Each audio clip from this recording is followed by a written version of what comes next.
दुनिया का एक ऐसा मटेरियल जो एक तरफ पूरे शहर को बिजली दे सकता है और दूसरी तरफ पूरी सिटी को मिटा भी सकता है। सिर्फ एक छोटा सा डिफरेंस और यूरेनियम बन जाता है न्यूक्लियर फ्यूल या न्यूक्लियर वेपन।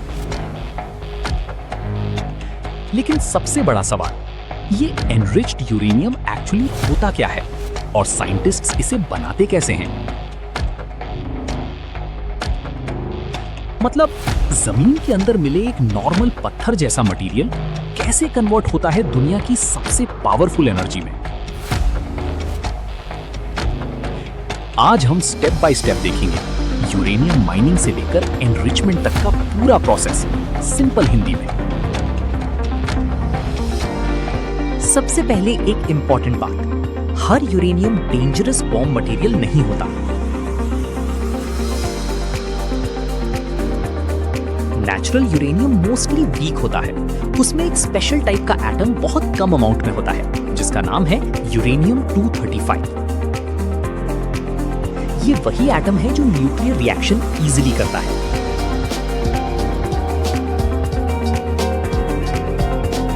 प्रॉब्लम ये है, नेचुरल यूरेनियम में U235 सिर्फ अराउंड 0.7% होता है।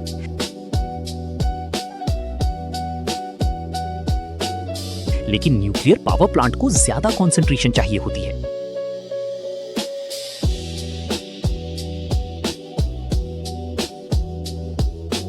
इसी कंसंट्रेशन को बढ़ाने के प्रोसेस को बोलते हैं यूरेनियम एनरिचमेंट। सिंपल वर्ड्स में साइंटिस्ट्स यूरेनियम की यूजफुल एटम्स को अलग अलग करके उनकी क्वांटिटी बढ़ाते हैं। अब सवाल यह है, ये सेपरेशन होता कैसे है, क्योंकि एटम्स को तो आंखों से देख भी नहीं सकते। सब कुछ स्टार्ट होता है जमीन के अंदर से। यूरेनियम एक नेचुरल मेटल है जो रॉक्स और सॉइल के अंदर मिलता है।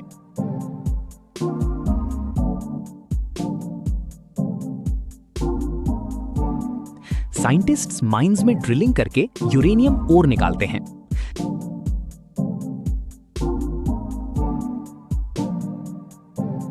लेकिन ये शाइनी मेटल की तरह नहीं दिखता। ये एक नॉर्मल पत्थर जैसा मटेरियल होता है। अब इस ओर को फैक्ट्रीज में ले जाया जाता है जहां इसे क्रश और प्रोसेस किया जाता है। प्रोसेसिंग के बाद एक येलो कलर पाउडर मिलता है जिसे बोलते हैं येलो केक।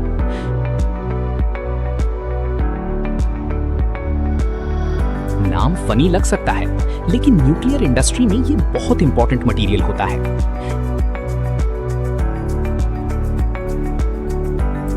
अभी तक यूरेनियम एनरिचमेंट स्टार्ट भी नहीं हुआ, ये सिर्फ रॉ मटेरियल है।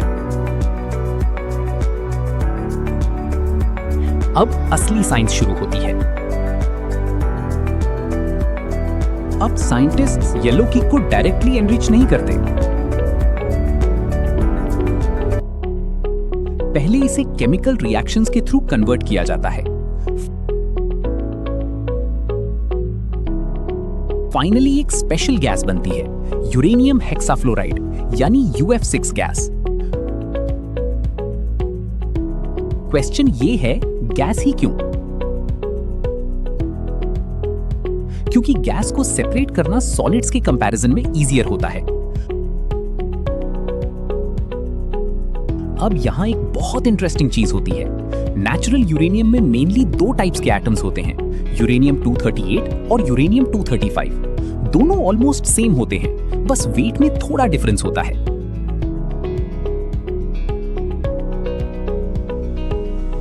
U235 हल्का होता है और U238 थोड़ा हैवी।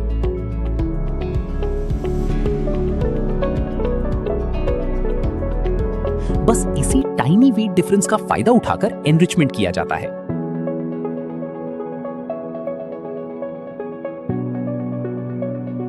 इमेजिन करो, आपके पास दो ऑलमोस्ट आइडेंटिकल फुटबॉल्स हैं, लेकिन एक हल्का है और एक थोड़ा हैवी।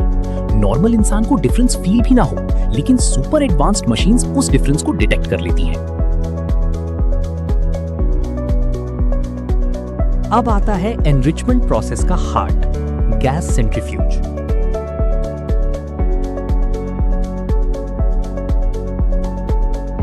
ये दुनिया की सबसे एडवांस्ड मशीन्स में से एक होती है।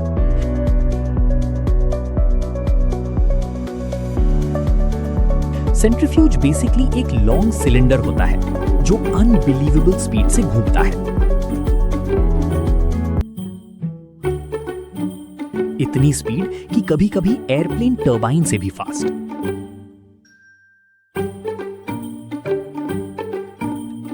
अब UF6 गैस को इस स्पिनिंग मशीन के अंदर भेजा जाता है।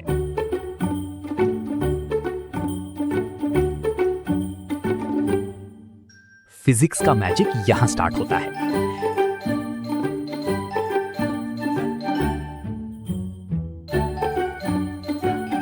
हेवी एटम्स यानी U-238 बाहर की साइड पुश होते हैं।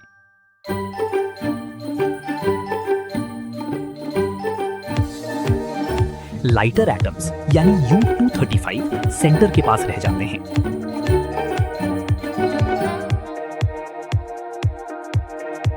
डिफरेंस बहुत टाइनी होता है।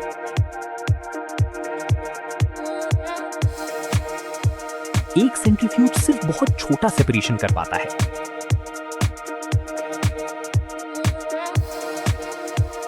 तो साइंटिस्ट क्या करते हैं? हंड्रेड्स, कभी-कभी 1000 सेंट्रीफ्यूजेस को लाइन में कनेक्ट कर देते हैं।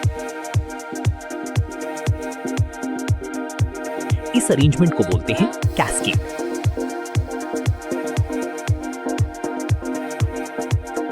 हर मशीन यूरेनियम को थोड़ा-थोड़ा एनरिच करती है, फिर नेक्स्ट मशीन, फिर नेक्स्ट, फिर नेक्स्ट।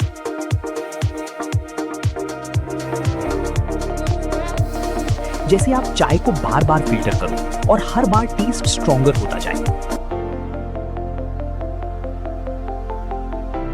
वैसे ही यूरेनियम में U-235 कंसंट्रेशन धीरे-धीरे इंक्रीज होती है।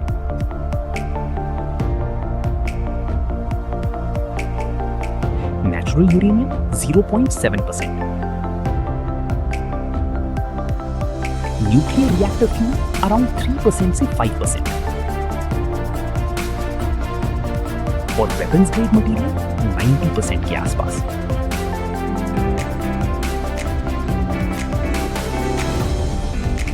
इसीलिए यूरेनियम एनरिचमेंट दुनिया का एक हाईली कंट्रोल्ड प्रोसेस है।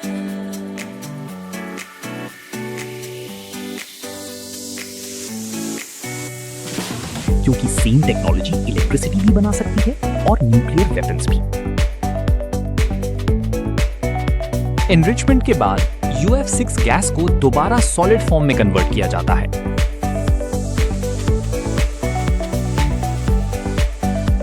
फिर इसे टाइनी सिरेमिक पेलेट्स में बनाया जाता है।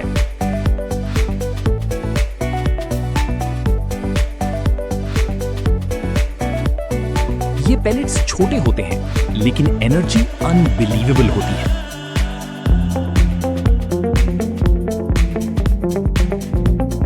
एक छोटा यूरेनियम पेलेट कभी-कभी टन्स ऑफ कोल जितनी एनर्जी प्रोड्यूस कर सकता है। पेलेट्स को लॉन्ग मेटल ट्यूब्स में फिल किया जाता है।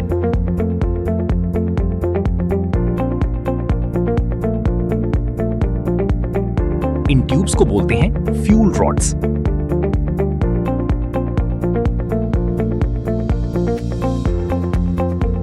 और बहुत सारे फ्यूल रॉड्स मिलकर न्यूक्लियर रिएक्टर के अंदर इंस्टॉल होते हैं।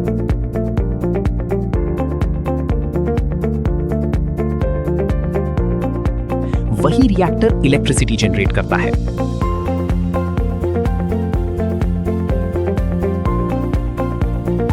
मतलब आपके घर की लाइट, एसी, मोबाइल चार्जिंग सब इनडायरेक्टली इन टाइनी एटम्स की वजह से चल सकते हैं।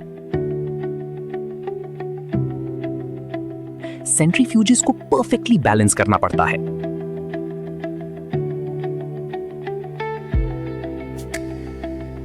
क्योंकि ये इतनी फास्ट रोटेट करते हैं कि अगर स्लाइट इम्बैलेंस भी हो, मशीन एक्सप्लोड तक हो सकती है।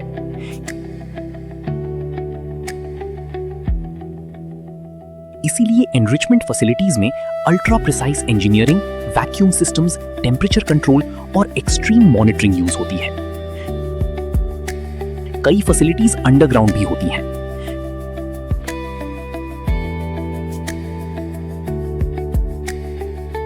सिक्योरिटी इतनी हाई होती है कि दुनिया की मोस्ट प्रोटेक्टेड प्लेसेस में काउंट की जाती हैं।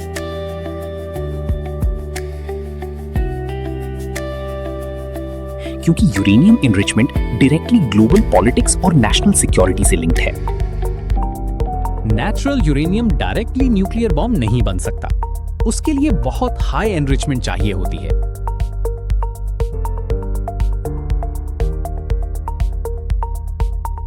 एक यूरेनियम फ्यूल पैलेट लगभग एक फिंगर टिप जितना होता है, लेकिन energy hundreds of kilograms coal के इक्वल हो सकती है। गैस सेंट्रीफ्यूजेस इतनी फास्ट रोटेट कर सकते हैं कि उनका आउटर एज साउंड की स्पीड के क्लोज पहुंच जाता है।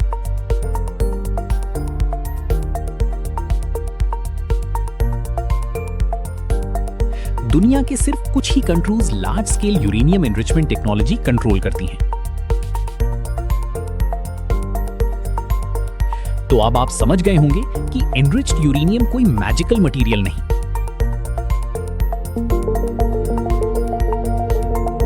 बल्कि साइंस, फिजिक्स, केमिस्ट्री और अल्ट्रा प्रिसिजन इंजीनियरिंग का कॉम्बिनेशन है। एक नॉर्मल रॉक से स्टार्ट होकर यूरेनियम 1000 सेंट्रीफ्यूजेस से गुजरता है।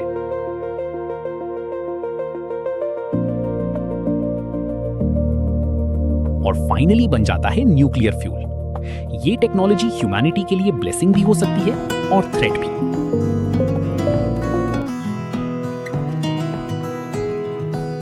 सब डिपेंड करता है कि उसे कैसे किया जाता है।